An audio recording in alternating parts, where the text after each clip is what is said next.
Mais non, Jean Croustillon, non. Bah, écoute ma respiration, écoute. Est-ce que je respire comme ça d'habitude?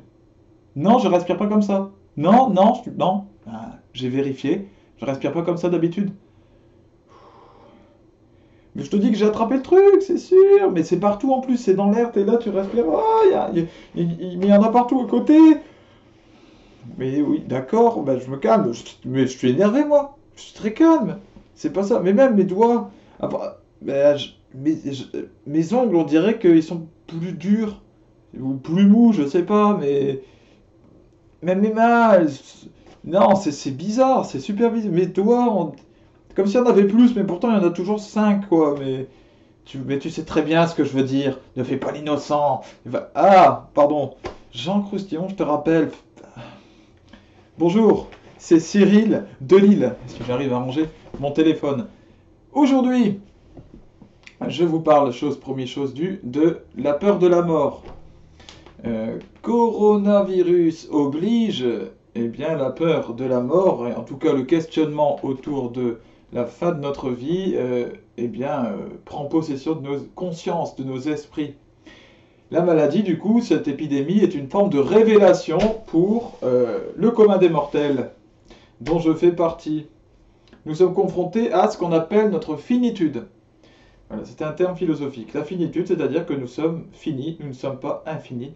Contrairement à nos aspirations, à notre esprit, eh bien, nous sommes soumis aux contingences, c'est-à-dire aux relativités du temps et de l'espace. Nous ne sommes pas infinis dans l'espace et nous ne sommes pas infinis dans le temps. Et donc, nous devons passer par notre destruction physique dans l'espace et donc notre fin dans le temps. Les deux sont liés, ça s'appelle la mort.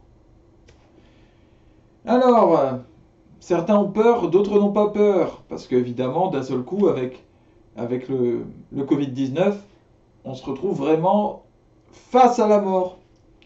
Parce que l'intégrer dans son disque dur au niveau intellectuel est une chose, mais le vivre concrètement, c'est autre chose, et ça peut révéler chez nous des aspects bien inattendus.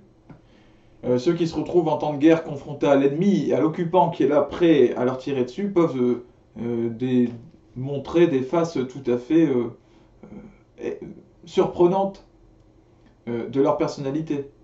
Et bien là, c'est un petit peu ce qui se passe aussi. Alors, est-ce que ceux qui ont la foi, hein, comme votre serviteur, sont plus sereins vis-à-vis de la mort, et puis ceux qui ont peur seraient ceux qui auraient des choses à se reprocher? Voilà. Parce qu'évidemment, la question de la mort, c'est celle-là. C'est la question de l'après.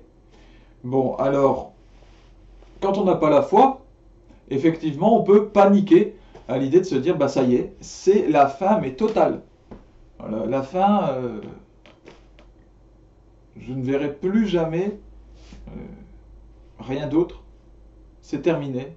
Mon esprit, mon âme meurt en même temps que mon corps. Basta. Hop.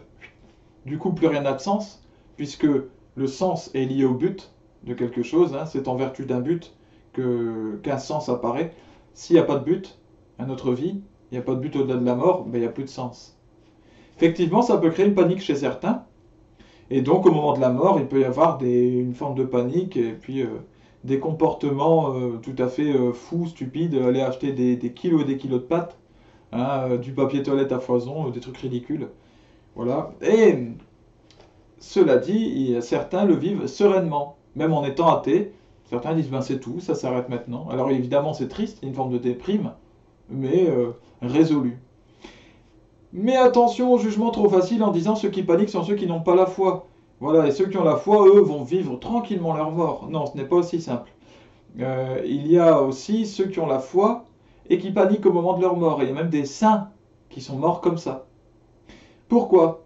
Bien parce que quand on a la foi, en tout cas dans un Dieu unique, eh bien on croit au jugement de Dieu. Et on croit qu'il y a trois possibilités après la mort, soit le ciel éternel, on devient saint auprès de Dieu, soit, alors pour les catholiques, il y a le purgatoire, c'est une partie du paradis, mais comme j'en parlais dans une vidéo spécifiquement sur le sujet, que je vous mettrai en lien à la fin de la vidéo, c'est une forme de sas de purification.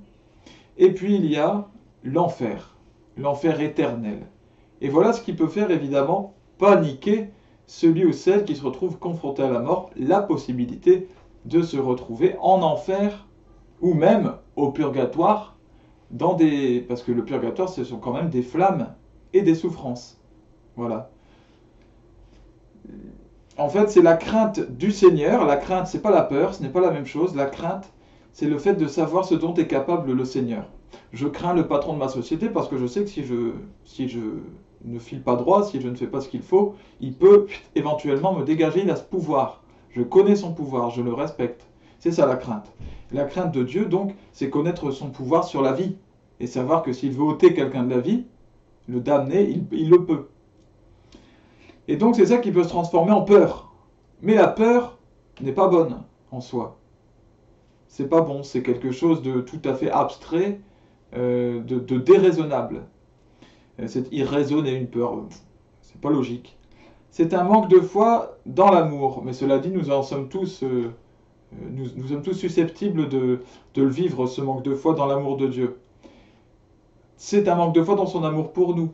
Parce que s'il nous aime, alors il montrera sa miséricorde. Cela dit, on peut avoir peur de sa justice. Mais comme le dit la Bible, la justice de Dieu qui existe, qui est réelle, hein, la justice de Dieu, donc qui est liée à la crainte de Dieu, la miséricorde, se rit de cette justice. La miséricorde est supérieure, l'amour est supérieur à la crainte. Et la miséricorde est supérieure à la justice. Quand on a conscience que Dieu nous aime, qu'on l'aime également et qu'on désire du coup être sauvé par cet amour et sa miséricorde, quand on se reconnaît pécheur, quand on se reconnaît humblement pécheur, eh bien, on a accès à la vie éternelle. Voilà, encore une fois, c'est la solution pour accéder au salut. Mais si on reste dans un aspect strictement judiciaire de justice et de crainte de Dieu et de ses ordres, effectivement, on entre, je crois que c'est inévitable, on entre dans la peur.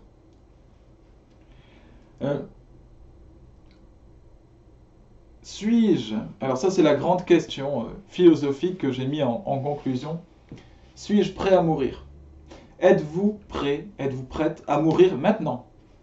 Eh bien posez-vous la question, même si vous avez, je ne sais pas quel âge peuvent avoir mes spectateurs, 18 ans, 12 ans, je ne sais pas quels sont les plus jeunes, eh bien posez-vous la question, suis-je prêt à mourir maintenant? Car, comme le dit un adage, bien vivre, c'est apprendre à bien mourir. Ou plutôt, vivre, c'est apprendre à mourir, mais du coup, bien vivre, c'est bien mourir. Encore une fois, la vie, une chose n'a de sens que par son but. Voilà. Je marche parce que je vais acheter des fruits et des légumes. On a encore le droit, avec une dérogation. Voilà, c'est ça qui donne un sens à ma marche. C'est que je vais au supermarché et que j'en reviens. Si je ne vais pas acheter de fruits et de légumes, si je n'ai rien à faire, si je marche comme ça sans but, je peux marcher pour ma santé aussi, pour faire du sport. Mais s'il n'y a pas de but, ça n'a pas de sens, tout simplement. Êtes-vous en règle avec votre conscience, votre bonne conscience? Voilà, avec vous-même. C'est toute la question. Et êtes-vous prêt surtout à accueillir l'amour, la miséricorde de Dieu qui va descendre à votre niveau avec toutes vos faiblesses, avec tout ce que vous n'avez pas su faire de bien et que vous auriez voulu faire de bien, il va descendre à votre niveau et vous aimer. Est-ce que vous avez confiance? Est-ce que vous avez foi dans cette vérité que nous enseigne Jésus? À vous de voir. Voilà. Alors, pour ma part, maintenant, je vous souhaite de trouver la vérité, le chemin du bonheur et puis le sens de votre vie par Jésus-Christ, celui qui mène à Dieu le Père qui seul donne sens à toute notre vie. Jésus-Christ est le seul chemin qui mène à Dieu, qui n'a pas le Fils, n'a pas le Père, c'est lui qui l'a dit, et une fois seul le Père, donne un sens à notre existence. Donc, puisque c'est le but. Alors, j'espère que chacun de vous pourra trouver ce but afin de trouver un sens. Voilà. Et ne pas tomber dans une quelconque panique. Que Dieu vous bénisse. À bientôt les amis. Salut.